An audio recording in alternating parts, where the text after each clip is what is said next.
same time as me. Slow, because we're going all over the same network.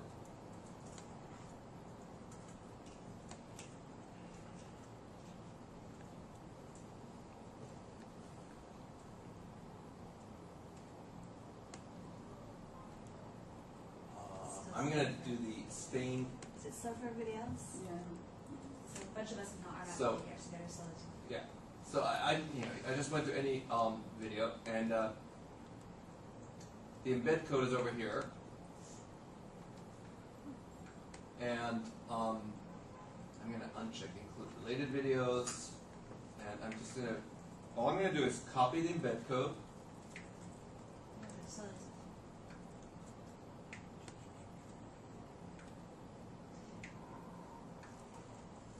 And you put it under the line, the CNN line? Yeah, you put it anywhere on your page, anywhere you can put it before your headings. Look, let me put something before my headings. I'll put my video before my headings. Okay. It's in the bottom. Okay. Can I actually have to be running before you can copy it? No. Put it before the headings. Yeah, you put it anywhere between the body tags. Okay. And you see, this is in and of itself, it's a tag. It's got a bunch of tags, object tag.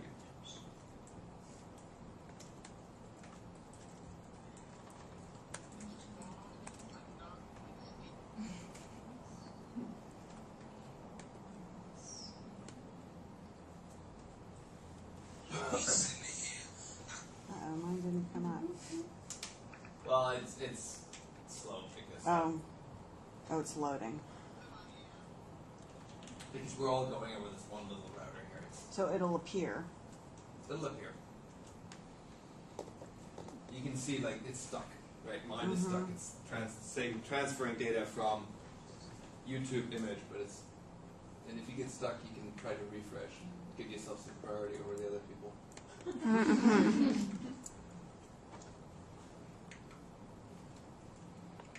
Is it unusual to get an Adobe Flash security message coming up?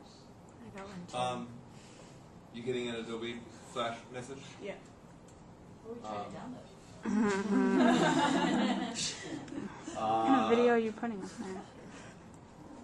I got Sorry, Adobe Flash Player has stopped a potentially unsafe operation. It's trying to communicate with this. Just say okay. That's, I think, are you running already?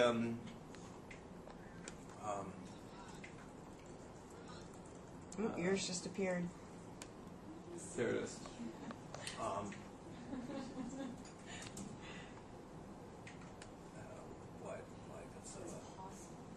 There we go. I'm saying loading. Is that means? Yeah, it's trying to, but How many people are excited about this? I'm excited about this. So, so that was pretty nice. We got ourselves a video on our page. All right, so let's yank out our video. After all that, guy.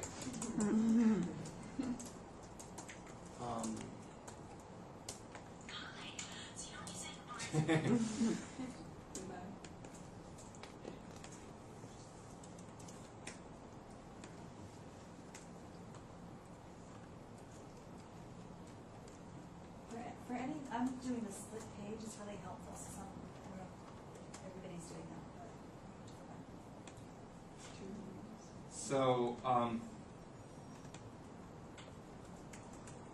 So now we're going to put something in our head here, in our head section. We're going to put something pretty extensive, and I'll explain to you what it is. So let me make this a little bigger so you can see what it is. I'm going to highlight what I wrote, and so you can type it. This is before the closing head tag, and this is what you call an external reference. Okay. And in this case, it's a reference to what's called a CSS file. And that's where we're going to put our styling information. So let me explain a bunch of things about this. Do you have to copy this? Yes, you have to write this down. So I'll explain a couple of things about this. The first thing is that this is your first example of a tag that comes without a closing tag. And because it comes without a closing tag, it has, before the end bracket, it has the slash right there. So the theory is the reason why we have opening and closing tags is because we're going to put stuff in between.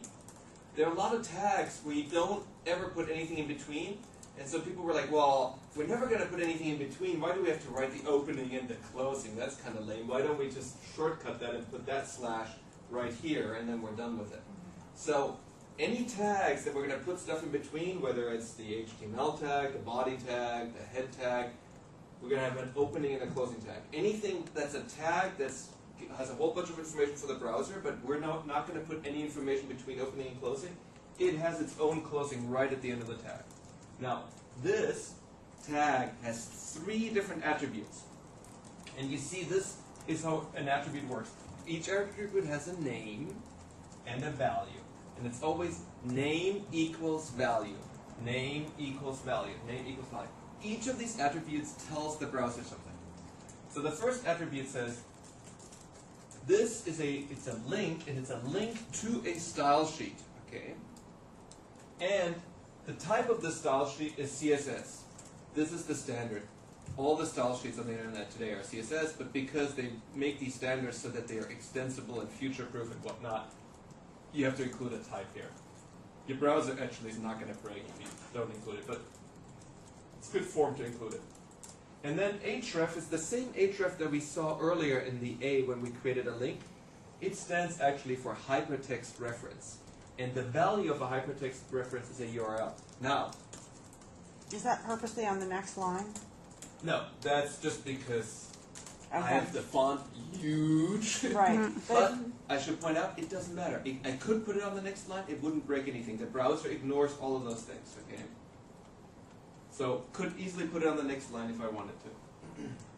Now, this is not a complete URL, okay? Here I just put the name of the file. And this is what's called a relative URL. So what your browser is going to be smart enough to know is it's going to say, hey, they didn't write http:// something. So they want me to get this file. They want me to get it from wherever I got the thing itself. So whenever you have a relative link, it says, I'm somehow relative to the location of this document. Well, what's the location of this document? It's on your computer, right? So your browser is actually going to be smart enough to look on your computer for a file with this name in the same location that it got the hello world file from. So we need to create this file. So we're going to create a second file. So I want you in text edit or in Notepad to do new, and I want you to create a second file.